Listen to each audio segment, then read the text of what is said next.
ভোটের রেজাল্টের পরে উল্টোডাঙ্গার আবাসনে অটর দাপাদাপি, রুষ্ট হন মুখ্যমন্ত্রী। তারপর মমতা বন্দ্যোপাধ্যায়ের নির্দেশে এই আবাসিকদের কাছে ক্ষমা চেয়ে নেন কাউন্সিলর। সামনের মাসে ভোট, সামনের মাসে মানিকতলায় ভোট, তাই কি কৌশলী পদক্ষেপ? প্রশ্ন নানা মহলে।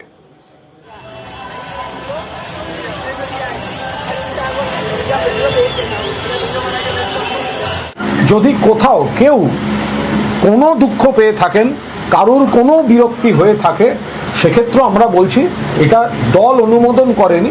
অনেক ক্ষেত্রে মিছিল বা অনেক কিছু হয়ে গেলে একাংশের কর্মী হয়তো অতি উৎসাহে কোনো কিছু করে ফেলেছে, এটা অনিচ্ছাকৃত। ফলে কোনো অবস্থায় এগুলি মনে না রাখতে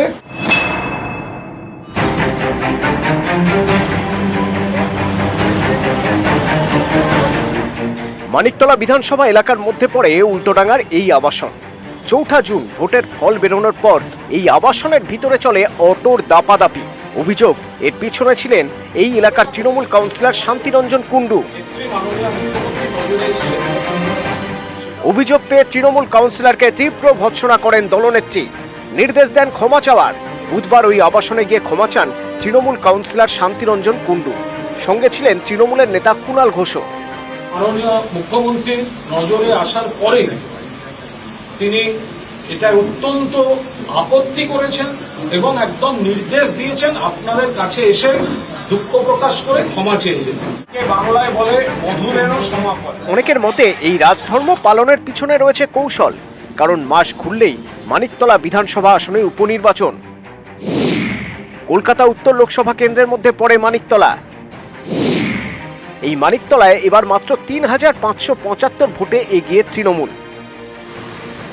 শুধু তাই নয়, মানিকতলা বিধানসভার একাধিক ওয়ার্ডে তৃণমূলকে টেক্কা দিয়ে বিজেপি ১ নম্বরে। মানিকতলা বিধানসভা এলাকার মধ্যে রয়েছে ৮টি ওয়ার্ড। এর মধ্যে ১৬ এবং ৩১ নম্বর ওয়ার্ডে পিছিয়ে তৃণমূল। মানিকতলা খালপাড় এলাকায় ১৬ নম্বর ওয়ার্ডে পিছিয়ে ৩৭৭ ভোটে, আর কাঁকড়গাছিতে ৩১ নম্বর ওয়ার্ডে ৫,৫০৩ ভোটে। এছাড়াও মানিকতলা বিধানসভা এলাকায় রয়েছে বেশ কিছু ফ্যাক্টর, যেমন এই বিধানসভা এলাকায় তৃণমূলের মধ্যে একাধিক গোষ্ঠী রয়েছে বলে অভিযোগ। সাধন পাণ্ডের মৃত্যুতে মানিকতলায় বিধানসভা উপনির্বাচন।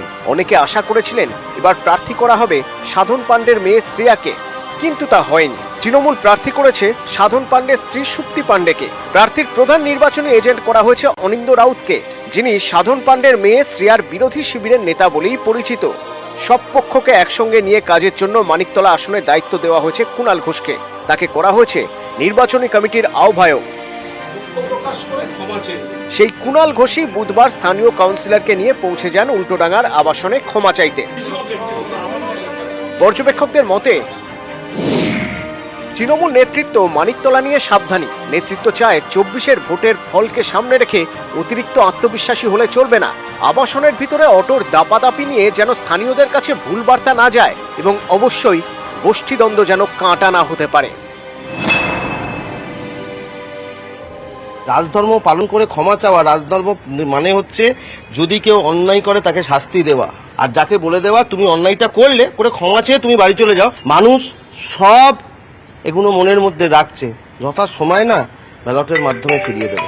বিজেপি বা অন্য কারুর এটা ভাবাই যায় না যে কোথাও একটা আবাসনে কিছু হয়েছে, সেটা মাননীয় মুখ্যমন্ত্রী নজরে আসছে এবং তিনি নেতৃত্বকে সেখানে গিয়ে বলছেন যে কোথাও ভুল থাকলে গিয়ে সেটা দুঃখ প্রকাশ করে মানুষকে জানিয়ে দিয়ে এসো।